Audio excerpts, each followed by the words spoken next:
السلام علیکم طالبات، نویں جماعت اسلامیات لازمی کی کلاس میں خوش آمدید۔ آج ہم علم اور اخلاص کے ساتھ اپنے سبق کا آغاز کرتے ہیں۔ السلام علیکم۔ آج ہم تاریخ کے ایک ایسے سال کی بات کریں گے جس نے جزیرہ نما عرب کا نقشہ ہی بدل کر رکھ دیا۔ جی ہاں، یہ ہے عام الوفود، جسے وفود کا سال بھی کہتے ہیں۔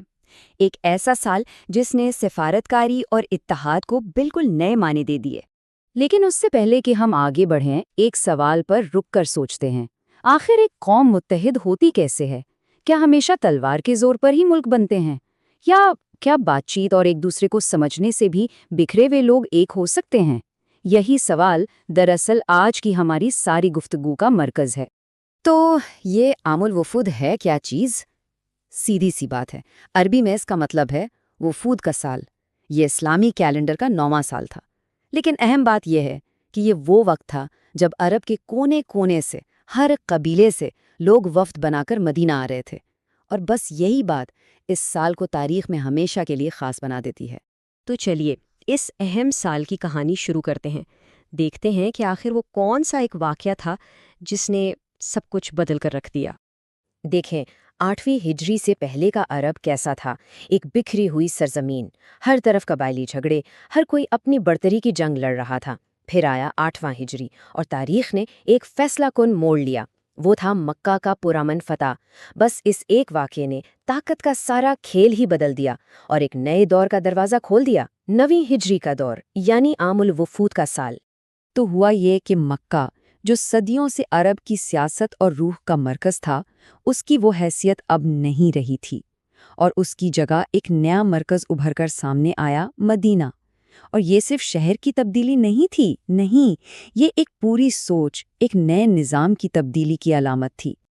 اور پھر اسی نئے مرکز مدینہ کی طرف پورے عرب سے وفود کا تانتا بن گیا۔ آئیے ذرا دیکھتے ہیں کہ یہ منظر کیسا تھا۔ اور ایک بات واضح رہے، یہ جو کچھ بھی ہم بتا رہے ہیں یہ صرف سنی سنائی کہانیاں نہیں ہیں۔ ہمارا یہ سارا تجزیہ ان جیسی تاریخی کتابوں پر مبنی ہے جو ان واقعات کو پوری تفصیل سے ریکارڈ کرتی ہیں۔ یہ دستاویزات سمجھے کہ ہمیں سیدھا اسی دور میں لے جاتی ہیں۔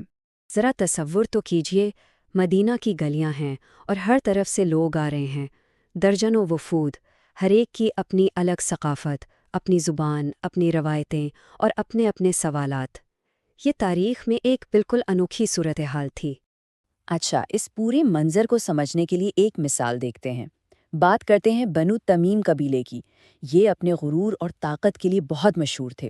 تو جب ان کا وفد مدینہ پہنچا نا، تو ان کا انداز کوئی سفارتکاروں والا نہیں تھا۔ تاریخی کتابوں میں لکھا ہے کہ وہ آئے اور انہوں نے بلند آواز سے پکارا، اے محمد، باہر نکلو، ہم فخر جتانے آئے ہیں۔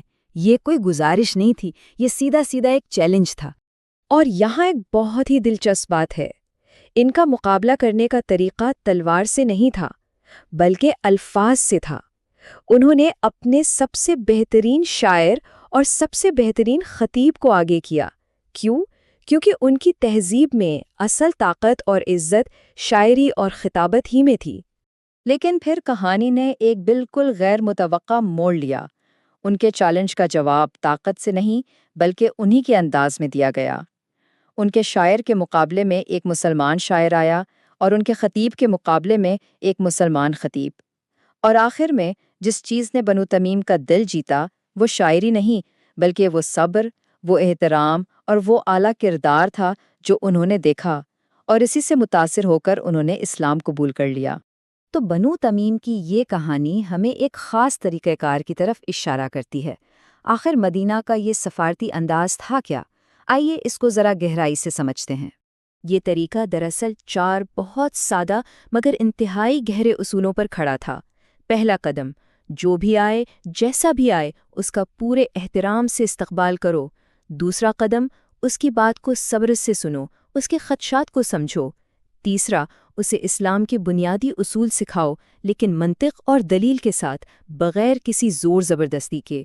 اور چوتھا اور شاید سب سے اہم قدم، انہی لوگوں کو بااختیار بناؤ، انہیں علم اور ذمہ داری دے کر واپس بھیجو تاکہ وہ خود اپنی قوم کے لیڈر بن سکیں۔ اچھا، اس طریقہ کار کو اور اچھی طرح سمجھنے کے لیے ایک اور مثال لیتے ہیں۔ یہ کہانی ہے بنو سعد کے وفد کی، اور ان کے نمائندے تھے ایک بہت ہی دلچسپ کردار، دمام بن ثعلبہ۔ اب یہ زمام بن ثعلبہ کوئی عام آدمی نہیں تھے۔ تاریخ کی کتابیں بتاتی ہیں کہ وہ بہت ذہین تھے، تیز زبان والے تھے، اور ایسے شخص تھے جو ہر بات کی تہہ تک پہنچتے تھے، سیدھے سیدھے سوال کرتے تھے اور سنی سنائی باتوں پر یقین نہیں کرتے تھے۔ تو جب وہ مدینہ پہنچے انہوں نے ادھر ادھر کی باتیں نہیں سنی، وہ سیدھا نبی اکرم صلی اللہ علیہ وسلم کے پاس گئے اور اسلام کے بنیادی عقائد پر سوالات کی بوچھاڑ کر دی۔ توحید کیا ہے، نماز کیوں، وہ ہر چیز کی وجہ اور منطق کو سمجھنا چاہتے تھے جب تک کہ وہ خود ذاتی طور پر مطمئن نہ ہو جائیں۔ اور نتیجہ حیران کن تھا۔ جب زمام مکمل اطمینان اور یقین کے ساتھ اپنے قبیلے واپس لوٹے تو ان کی باتوں میں اتنی سچائی اور طاقت تھی کہ کہا جاتا ہے اسی شام تک ان کا پورا قبیلہ مسلمان ہو چکا تھا۔ سوچئے، یہ ایک شخص کی سچی تحقیق کا نتیجہ تھا۔ تو یہ تو صرف 2 کہانیاں تھیں، ایسے درجنوں وفود آئے، لیکن سوال یہ ہے کہ مجموعی طور پر اس 1 سال کا نتیجہ کیا نکلا، اس کی میراث کیا ہے؟ آئیے اس پر بات کرتے ہیں۔ دیکھیں، اس سال کے اثرات کئی سطحوں پر تھے۔ صرف سیاسی اتحاد ہی نہیں تھا، حالانکہ وہ بہت بڑا حصہ تھا، مذہبی وحدت بھی قائم ہوئی، لیکن اس کے ساتھ ساتھ سماجی ہم آہنگی بڑھی، پرانی دشمنیاں دوستیوں میں بدلیں، اور شاید سب سے اہم بات، علم کا پھیلاؤ۔ یہی وہ بنیاد تھی جس پر ایک پائیدار تبدیلی کی عمارت کھڑی ہوئی۔ تو خلاصہ کلام یہ ہے کہ عرب کا اتحاد تلوار سے نہیں جیتا گیا تھا، یہ ایک پرامن انقلاب تھا، ایک ایسا انقلاب جو مکالمے، تعلیم اور ایک دوسرے کو سمجھنے کی بنیاد پر آیا۔ یہ ہتھیاروں کی نہیں بلکہ خیالات کی فتح تھی۔